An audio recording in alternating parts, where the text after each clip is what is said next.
নির্বাচনী প্রচারে গিয়ে মমতা বন্দ্যোপাধ্যায়ের গদ্দার মন্তব্যে পূর্ব মেদিনীপুরে বিক্ষোভ। আর এই মন্তব্যের প্রতিবাদে নন্দীগ্রামে তৃণমূল কার্যালয়ে তালা ঝুলিয়ে বিক্ষোভ দেখায় বিজেপি। পরে তমলুকের তৃণমূল প্রার্থী এসে ভাঙলেন সেই তালা। মমতা বন্দ্যোপাধ্যায়ের মন্তব্যের সাফাই মরিয়া চেষ্টা দেবাংশু ভট্টাচার্যের। দেখুন। উত্তপ্ত নন্দীগ্রাম। এদিন মমতা বন্দ্যোপাধ্যায়ের মন্তব্যের প্রতিবাদে টায়ার জ্বালিয়ে বিক্ষোভ দেখায় বিজেপি। বিরুলিয়া বাজার সংলগ্ন এলাকায় তৃণমূলের কার্যালয়ে তালা ঝুলিয়ে চলে প্রতিবাদ। কার্যালয়ের গেটে পতাকা টাঙিয়ে ক্ষোভ বিজেপি কর্মী সমর্থকদের। কিন্তু কেন এমন বিক্ষোভ, কি বলেছিলেন তৃণমূল নেত্রী? ভুলে গেছে বেঙ্গালুরু আলাদা স্টেট আর বেঙ্গল আলাদা স্টেট। দ্বিতীয়ত, ওর বাড়ি কোথায়? কর্ণাটকায়। 2 ঘন্টার জন্য মিদনাপুরে কন্টাইতে ছিল গদ্দারদের জায়গায়। আমাদের পুলিশ 2 ঘন্টার মধ্যে অ্যারেস্ট করে দিয়েছে। এটা হচ্ছে বেঙ্গল।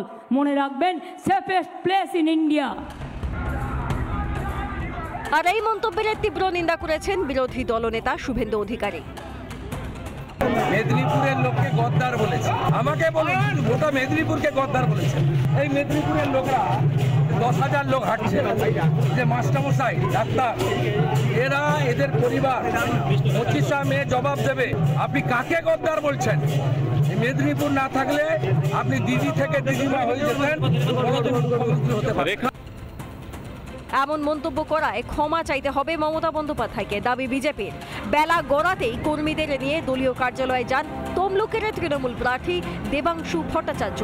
নিজের হাতে তালা ভাঙার চেষ্টা করেন দেবাংশু। আরে গদ্দার আছে এই জেলাতে, তাই বলেছে জেলাটা গদ্দার। এটা যদি গদ্দারের জেলা মানে মমতা বন্দ্যোপাধ্যায় ওটা বোঝাতে চাইছেন। আমি আমার মতো করে মিছিল করব, প্রতিবাদ করব, মিটিং করবো, কেউ তো বাধা দিচ্ছে না। কিন্তু অন্যের জায়গায় ঢুকে কেন? সে অন্যের জায়গায় আমরাও ঢুকতে পারি, আমরা এই সতর্কতা দিয়ে রাখছি। তৃণমূল নেত্রীর মন্তব্যের নিন্দায় সরব রাজনৈতিক মহল। এদিকে তৃণমূলের কার্যালয়ে তালা মারার ঘটনায় নন্দীগ্রামের 7 জন বিজেপি নেতা কর্মীর বিরুদ্ধে থানায় অভিযোগ দায়ের করেন দেবাংশু ভট্টাচার্য। পূর্ব মেদিনীপুর থেকে প্রসূন বন্দ্যোপাধ্যায় এবং বিষ্ণুব্রত পণ্ডার রিপোর্ট, রিপাবলিক বাংলা। বিধানসভা নির্বাচনে এসেছিলেন, পঞ্চায়েত নির্বাচনে এলেন, আর এবারে লোকসভা নির্বাচনে মানুষের সমর্থন কেমন দেখছেন? আমি তো প্রথম দিন এই উচ্ছ্বাস জানানি কেবল ব্যালট বক্সে দেখতে পাই, তারই কাজ হয়ে যাবে। এর আগেও যতবার আমরা ছিলাম আপনার এই প্রচারে, যতবার ছিলাম, সাধারণ মানুষ আপনাকে কাছে পেয়ে একেবারে ঘরের ছেলে মনে করেছেন, অভাব অভিযোগের কথা জানিয়েছেন। সেক্ষেত্রে আপনি বারবার পাশে দাঁড়ানোর বার্তা দিয়েছেন। আর এমন একটা সময় আপনি এসেছেন যে সময় সন্দেশখালী নিয়ে কার্যত উত্তাল পুরো দেশ বলা চলে। কি বার্তা দেবেন এ রাজ্যের মা বোনেদের? খালি এটুকুই বলতে চাই, সন্দেশখালী বোধহয় আমাদের কাছে একটা উদাহরণ হয়ে এসছে। এরকম জিনিস তো বোধহয় সব জায়গাতেই হচ্ছে, আমরা জানতে পারিনি, ভয় বলেনি লোকে। কিন্তু আর নয়, এনাফ ইজ এনাফ। আমি তো চাই পাবলিক জাগুক, পাবলিক বুঝুক যে দিস ইজ এনাফ। আর কতদিন এইভাবে চলবে? Everybody must stand together and fight. কিন্তু সন্দেশখালীর মা বোনেদের আন্দোলনকে বারবার তৃণমূল কটাক্ষ করেছে এবং দেখা যাচ্ছে তৃণমূল সুপ্রিমো মমতা বন্দ্যোপাধ্যায় তিনি বারবার এই সন্দেশখালীর মা বোনেদের বহিরাগত বলেও তকমা দিয়েছে।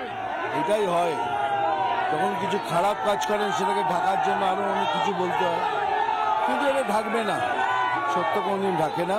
সে যে যা বলছে, যেমনভাবে বলছে বলুক, কিন্তু এটুকু আমি জানি, সত্যকে কেউ কোনদিন দাবিয়ে গলাটা দিয়ে মারতে পারে। এক দেশ এক ভোটের কথা উল্লেখ রয়েছে বিজেপির ইস্তেহারে, কিন্তু তার বিরোধিতা করছে বিরোধীরা।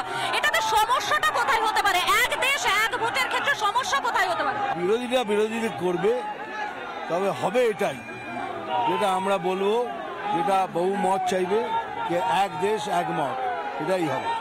আপনি নিজে এক দেশ এক মত, এক দেশ এক ভোট। আচ্ছা, আপনি বলছেন এক ভোট, এক দেশ এক ভোট, এটাই হবে। মিঠুনদা, আপনি নিজেই বাংলার ছেলে, আপনি নিজেই বাংলার ছেলে, আর এই বাংলার ইতিহাসকে বারবার বিকৃত করেছে এ রাজ্যের শাসক দল। ইতিহাস বিকৃত করে নেওয়া যায় না, নেওয়া যায় না। বাংলাকে, বাংলায় কোনোদিন এরকমও হবে আমি ভাবিনি। দিস ইজ ইম্পসিবল, হতে পারে না। We have to fight on the right path. আমরা ঠিক রাস্তায় দাঁড়িয়ে লোককে বোঝাতে হবে this is not Bengal we want hour Bengal. এত মানুষের সমর্থন, কি বার্তা দেবেন প্রত্যেককে? আমি সবাইকে এইটুকুই বলবো, এইবারের ভোট 4-5 মিনিট ভোট দেওয়ার আগে চোখ খুলে ভাবুন কাকে ভোট করছেন, কি চান। আবার বলছি, বিজেপির সাথে দাঁড়ান, বিজেপিকে ভোট করুন, একটা সুন্দর বাংলা আমরা আবার ফিরিয়ে আনবো। একেবারে আমরা কথা বলছিলাম মহাগুরু মিঠুন চক্রবর্তীর সঙ্গে, এবং তিনি যেমনটা বললেন বাংলার মানুষের পাশে তিনি থাকবেন। ভিডিও জার্নালিস্ট সঞ্জয় নাইয়ের সঙ্গে মধুকল্পিতা, রিপাবলিক বাংলা, ময়নাগুড়ি। আর মহাগুরু যার সমর্থনে রোড শো করছেন জলপাইগুড়ি লোকসভা কেন্দ্রের বিজেপি প্রার্থী জয়ন্ত রায়, তিনি ঠিক কি বলছেন শুনবেন। আজকে মিঠুন চক্রবর্তী তিনি নিজে এলেন, আপনার এই প্রচার করলেন, সাধারণ মানুষের সঙ্গে কথা বললেন, কেমন লাগলো? ভীষণ ভীষণ ভীষণ ভালো লাগলো। আর মানুষের উচ্ছ্বাস, আবেগ আপনি দেখতে পাচ্ছেন এখনো কি অবস্থায় আছেন ওনারা। মানে উনি আরো 1 ঘন্টা থাকলে মনে হয় আরো 10 ঘন্টা থাকলেও বোধ হয় মানে আমাদের মানুষরা থাকতেন। এই জলপাইগুড়িতে বরাবরই একটা লড়াইয়ে থেকেছে বিজেপি। আমরা যদি বিগত 2009 থেকে দেখি, 2009, 2014, 2019 বরাবরই লড়াইয়ের ময়দানে থেকেছে। তো সেক্ষেত্রে 2024-এ বিজেপির এখানে লড়াইটা ঠিক কেমন হবে? বিজেপি ভার্সেস তৃণমূল হবে কি লড়াইটা? লড়াইয়ে দাঁড়াতে পেরেছিল আগের বার 2019-এ আমরা 1,84,000 ভোটে জিতি। তারপর বলছেন আমরা লড়াই করছি না, ওরা লড়াই ওরা সার্ভাইভ করার জন্য চেষ্টা করছে, কিন্তু সার্ভাইভ করতে পারবে না। কিন্তু এই জলপাইগুড়িতে যখন প্রাকৃতিক দুর্যোগ হলো, বারবার মুখ্যমন্ত্রী মমতা বন্দ্যোপাধ্যায় তিনি ছুটে এলেন, এখানে কথা বললেন, প্রতিশ্রুতি দিলেন, কি মনে হয় সেটা কি ভোট বাক্সে প্রভাব পড়তে পারে? ওদের তো শুধু ভোটের জন্যই রাজনীতি করে। আমরা সেই সময় আমি নিজে আমার জেলা সভাপতি থেকে আরম্ভ করে আমাদের লিডার্সরা, এখানে ময়নাগুড়ির লিডাররা ওখানে বসেছিল, থেকেছিল, সারা রাত থেকেছিল, আমি অনেক রাত অবধি ছিলাম। সেদিনে ন্যাশনাল ডিজাস্টার ম্যানেজমেন্ট অথরিটিকে জানিয়ে এখানে ডিজাস্টার ম্যানেজমেন্টের টিমকে আনা হয়েছিল। এখানে মানুষের পাশে থেকে ঘরে ঘরে গেছিলাম আমরা, খাওয়ার ব্যবস্থা করা ছিল, থাকার ব্যবস্থা করা ছিল। এরপরে আর সেই সময় পাশে কে ছিল? পাশে বিজেপি ছিল। অর্থাৎ সাধারণ মানুষের যে তাদের প্রতি ভরসা আছে সেটা আরো একবার কোথাও কি বুঝিয়ে দিলেন বিজেপি প্রার্থী। এবং তিনি এর পাশাপাশি বলছেন জয়ের বিষয়ে 100% আশাবাদী। 2019-এ যে ফল হয়েছিল তার থেকে অনেক বেশি ব্যবধানে বিজেপি এই কেন্দ্র থেকে জয়ী হবেন, এমনটাই কিন্তু আশা করছেন এই কেন্দ্র অর্থাৎ জলপাইগুড়ির বিজেপি প্রার্থী। ভিডিও জার্নালিস্ট সঞ্জয় নাইয়ার সঙ্গে মধুকল্পিতা, রিপাবলিক বাংলা, ময়নাগুড়ি। উত্তরবঙ্গে ভোটে বড় ফ্যাক্টর চা বাগান, আর চা বাগান শ্রমিকদের সুযোগ সুবিধা নিয়ে কথা হয় ভোট এলে।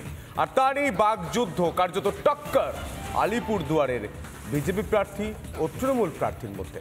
দেখুন জোর টক্কর।